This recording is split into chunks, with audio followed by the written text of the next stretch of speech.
Karibu mtazamaji, tuandamane hadi tamati. Maafisa wa polisi eneo la Juja, kaunti ya Kiambu, wamewakamata wa Ethiopia 104 waliopatikana kama wamejifungia ndani ya nyumba moja katika kijiji cha Thome. Kulingana na kamanda wa Juja, Dorothy Migarusha, maafisa walifanikiwa kuwakamata raia hao baada ya kupata habari kutoka kwa umma, na inashukiwa watu hao ni waathiriwa wa ulanguzi wa binadamu. Kulingana na Migarusha, raia hao wa Ethiopia walio na umri wa kati ya miaka 15 hadi 40 hawana stakabadhi za kujitambulisha, na sasa polisi wameanzisha uchunguzi kubaini wanaohusika kwenye biashara hiyo haramu na mahali walipokuwa wanapangiwa kusafirishwa.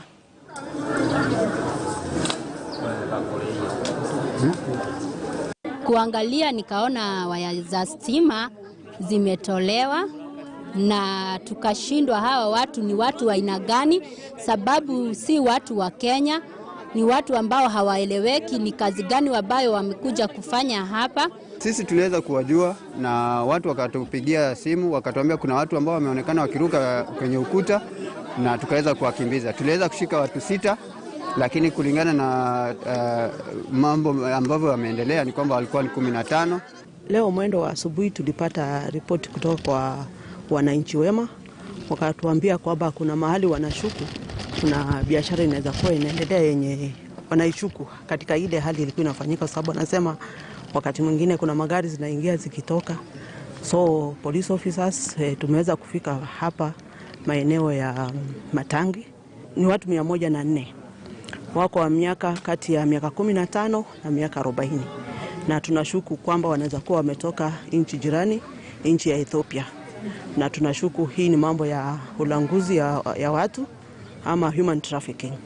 So tumefika hapa, tumeanzisha uchunguzi tujue ni nani mwenye kuwaleta, na tunataka kuhakikisha pia tutaweka siri ile information atatupatia.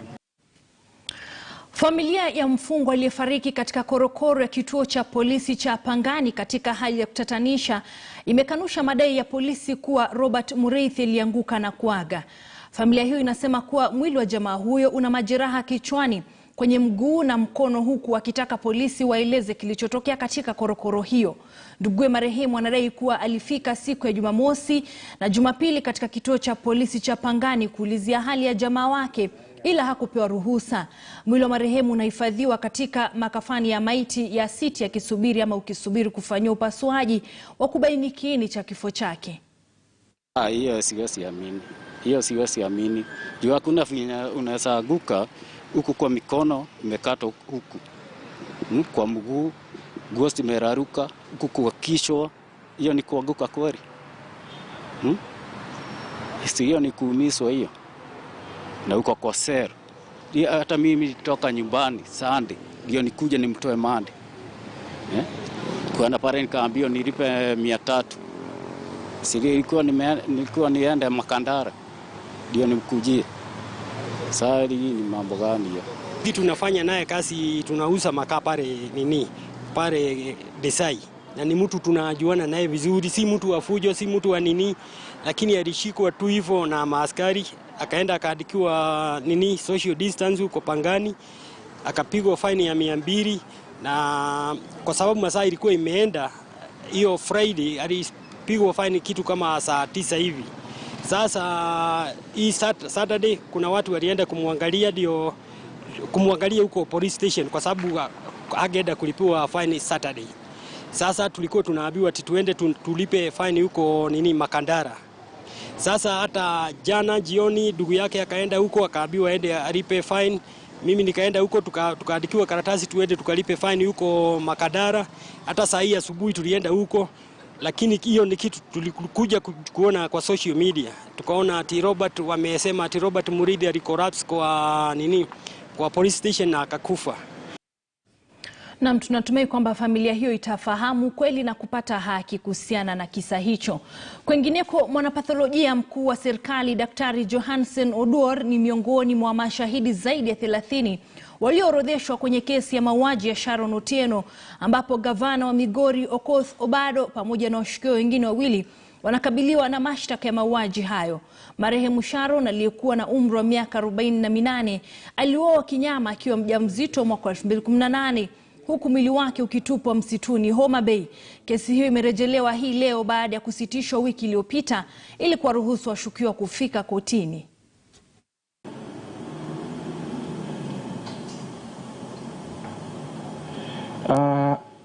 The uterus was had a baby inside, and it was enlarged because of the baby. And the enlargement was estimated as being at 28 weeks.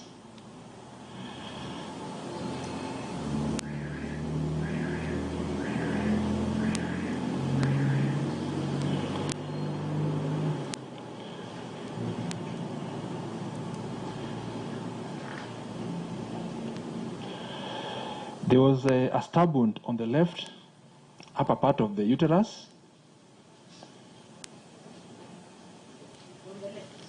Yes, my lady. On the left upper part? Yes, my lady. It was 35 millimeters long.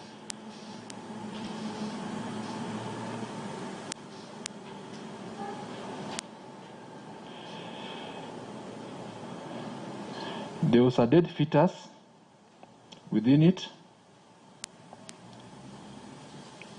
with a stab wound on the fetus. And I'll describe the injury in the separate postmortem.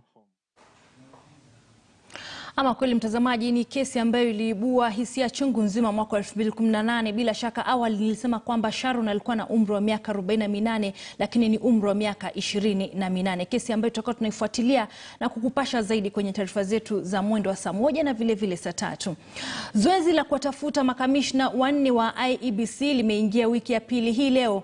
Miongoni mwa waliofika mbele ya jopo la uteuzi ni aliyekuwa mwenyekiti wa tume ya kutetea haki za binadamu pamoja na mwanachama wa jopo la kushughulikia marekebisho ya katiba idara ya polisi Florence Jaoko Simbili.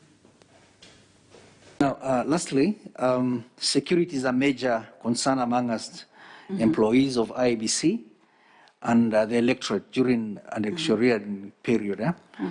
And you recall that during the last elections, there were incidences of insecurity and physical harm to IEBC employees and voters and even children, citizens of this country. Now, from your CV, I've seen that you are a member of the Task Force on Police Reforms in Kenya and Police Reforms Implementation Committee between 2009 and 2012. What measures can IEBC put in place to address these concerns of insecurity? Just briefly.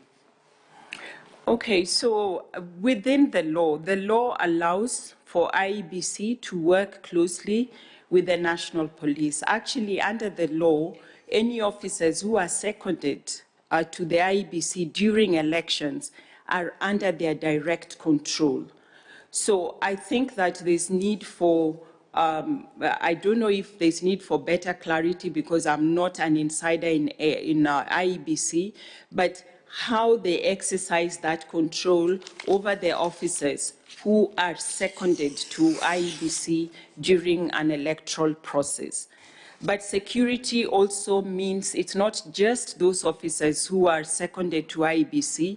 The general security that the National Police Service still has to maintain during an election period means that IEBC has to have serious discussions with the National Police Service to preempt any possible security lapses. So IEBC must always have this scenario building processes where they can predict where is insecurity most likely to happen and then put in place mechanisms. In addition to actually educating the public about having a peaceful election.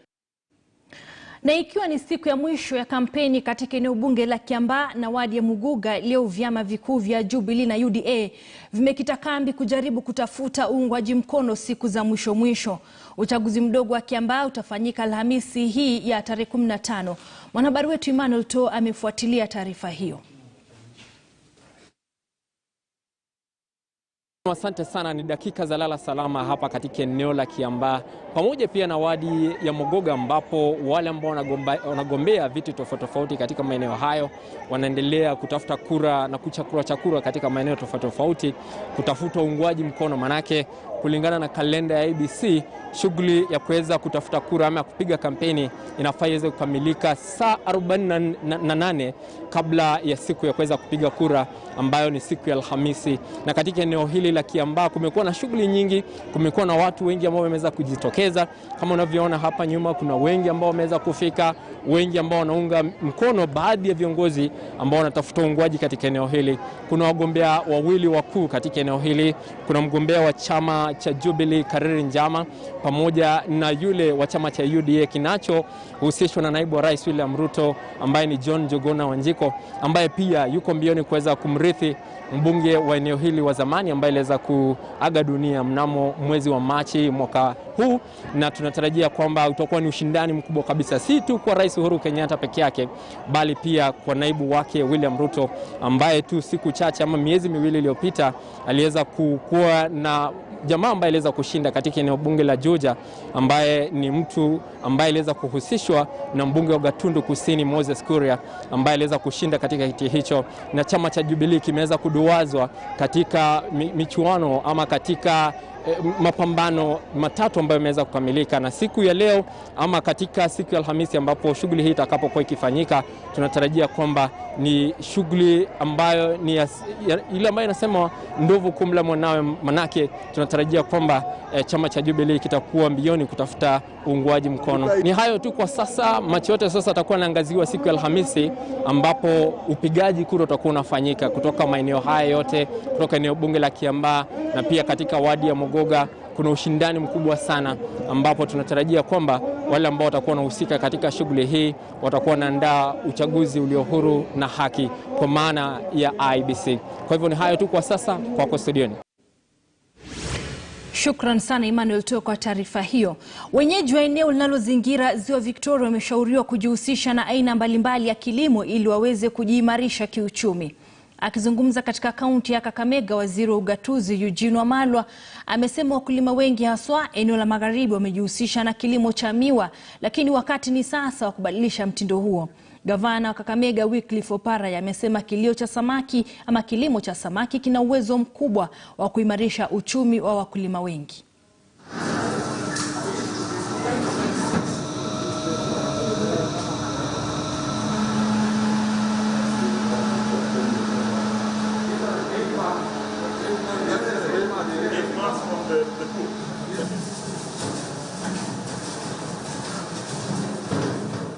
Fish farming is one area where there is great potential. As our population is growing, we know that the fish population in Lake Victoria is dwindling. So we want to see more fish farming in all our counties, and we now have a facility here in Kakamega where they can process the fish and actually export it and sell it to the other counties.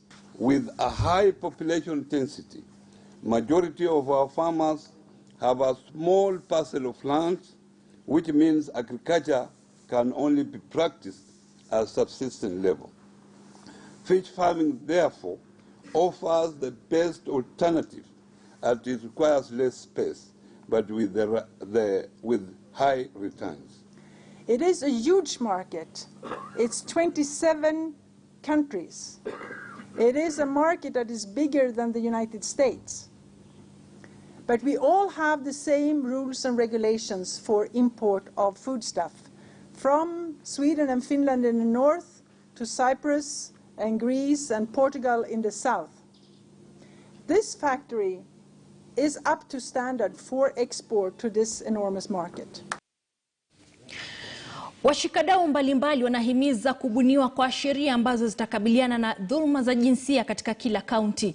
Wakiongozwa na tume ya kitaifa kuhusu jinsia na usawa, wamesema wasichana wengi walipachikwa mimba mwaka jana wakati shule zilifungwa kwa muda mrefu kutokana na janga la corona. Waathiriwa wengi walidhulumiwa na wanafunzi wenzao wa kiume, majirani pamoja na watu wasiowajua, na wengi walikosa haki kutokana na ukosefu wa sheria ya kuwalinda haswa kule mashinani. Mwenyekiti wa tume hiyo Joyce Mwikali amehimiza serikali kuwajibika ili kuwalinda watoto nchini. Ticket number 005, the counselor in the trauma has been an increase in child pregnancies in the country since 2020, during the time when the pandemic struck us. And part of it was because the children were not going to school. And when they were left at home, I don't want to talk about the parents only, but neighbors and strangers took advantage. But even there is also a child-to-child sexual advances, and that has resorted to many of these girls getting pregnant. The National Gender and Equality Commission is willing, capable, able to help the Samburu County government to come up with the laws, the necessary legislation. In the meantime, I'm calling upon the national government, particularly the legislature, to ensure that the children's bill, which has been in Parliament for so long, is passed. That is one. Two, there is also the Sexual Offences Act that, according to us, is not in order and needs to be amended. Na kwenye masuala ya ukeketaji ni kwamba takriban wanawake milioni 4 nchini wamekeketwa, huku kaunti ya Embu ikirekodi 32% ya uovu huo. Kiwango cha juu kikilinganishwa na 21% ya kiwango cha ukeketaji nchini. Kulingana na takwimu za bodi ya kukabiliana na ukeketaji nchini, kaunti ya Embu ni miongoni mwa kaunti 22 ambazo bado zinaendeleza tamaduni hiyo ya jadi. Bodi hiyo inaashiria kwamba kiwango cha umaskini kimetajwa kuchangia ongezeko la visa hivyo, huku wanaoendeleza ukeketaji vijijini wakisema hawana namna nyingine ya kujipatia riziki. FGM remains FGM. Kama inafanywa chini ya miti, ama inafanywa kwa the best hospital, ama inafanywa Aga Khan, ama inafanywa Nairobi Hospital, at the end of the day, it is FGM. We just have to stop it. And we're going to talk about it openly, and we're going to talk about it without embarrassment.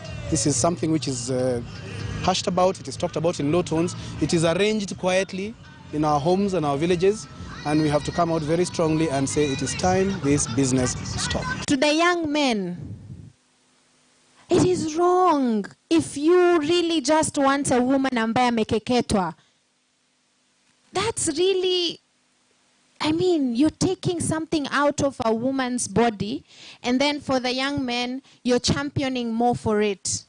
Sheria ziko za kuzuia mambo ya ukeketaji, lakini kama vile unajua kila pahali, hata kwa binadamu wenyewe tuko na Biblia inatuambia tusifanye hivi na hivi, na bado wanaendelea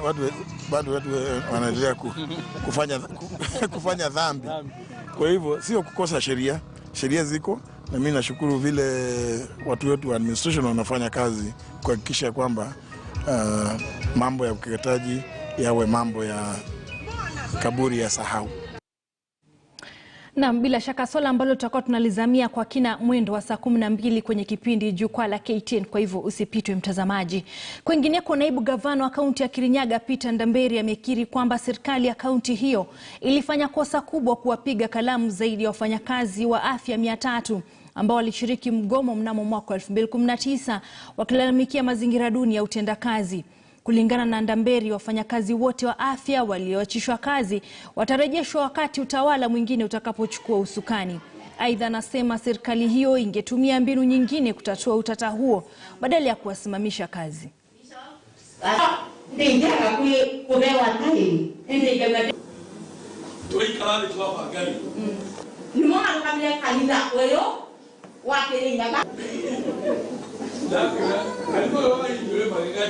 Daktari ambao pia walipoteza kazi zao juu ya strike, si ni watoto wetu? Strike sio kitu mzuri, lakini najua wanaungua pawali wako na shida. Wengine hata wameaga dunia because of stress. Mabanki wanawatouch pesa zao. Mimi nasikia uchungu yao.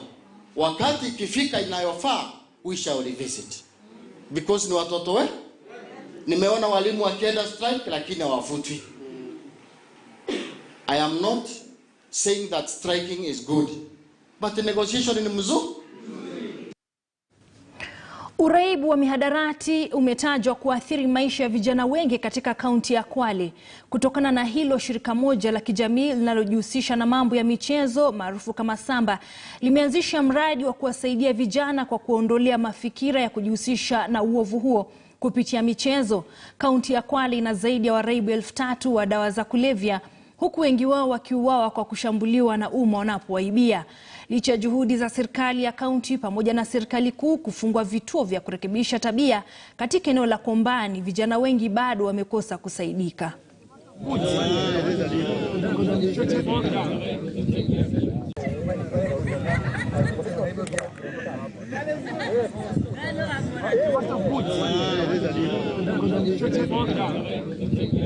Simama mbele yenu hapa ili kuwashukuru wana Samba Sport kwa vile wamekuwa wametuzawadia na sana.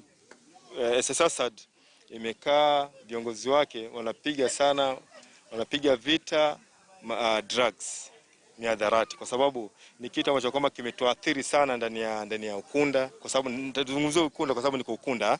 Tumekuja kuwazawadia jezi seti 2 na mipira 2 na pia barakoa, na vyombo hivi vyote ambavyo tumewapatia ni kwa niaba ya kwamba waweze kwenda kushamirisha vipaji, waweze kucheza mchezo vizuri, lakini pia wanapokuwa wanacheza wajue kwamba mihadarati ni sumu katika talanta zao.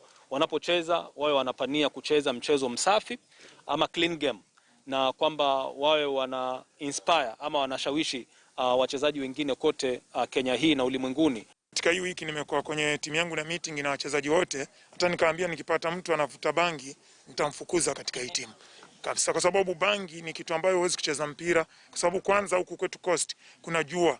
Wakati ukivuta bangi akili na hata kocha akikuita unaona yule kocha ananiambia nini, unaweza kumchukulia kama ni mtoto mdogo.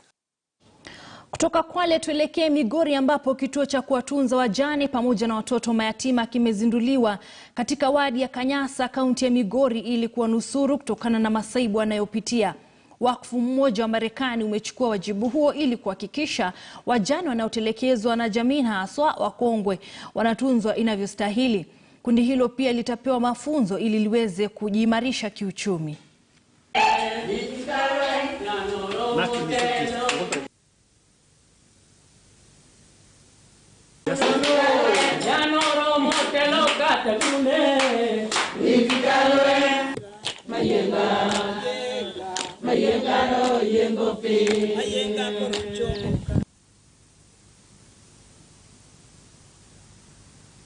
This home is a place where we can even have a kitchen. There's some people who can even prepare something here for those people who cannot, because most of them, they are helpless.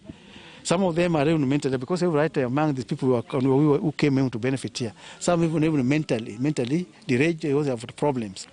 So these are the people she's trying to target, how they can now come and get this facility to help them. To bring closure this year, last year in August, even in the midst of the pandemic, God allowed me to be able to come with my children, Kira and Joshua Carter, and we're just honored. Even my husband couldn't make it, but he's a part of this project. So just giving hope back to someone that is hopeless, and to come back to see how beautiful Mr. Joseph and his family trusted me enough to give me an acre of land. One thing, Carter's foundation is a foundation of integrity. We put our word out here last August. Now the community can come see the finished product. I just didn't say it with words, but now you can see it with deeds. Na kundi moja la watawa katika eneo la Mundika, kaunti ya Busia, wamechukua hatua ya kuwatoa wakongwe walio kwenye hatari ya kuambukizwa virusi vya korona maeneo ya vijijini na kuwaweka kwenye makao maalum ya wazee ili waweze kuwalinda dhidi ya maambukizi. Wakizungumza katika eneo la Mundika, watawa hao wameeleza kwamba wamechukua hatua hiyo baada ya kubaini kwamba wakongwe wengi wametelekezwa na kuwa kwenye hatari ya kuambukizwa na virusi vya korona.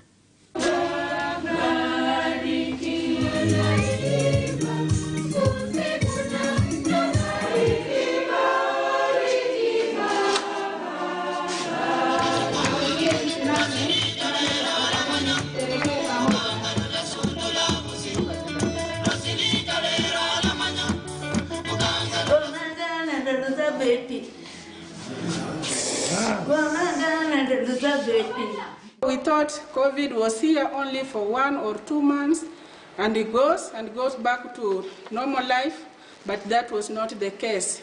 We were forced to relocate our sisters, and now we have been using the rooms for our sisters for the residents because we had no otherwise. We also call upon the government not to forget the old people.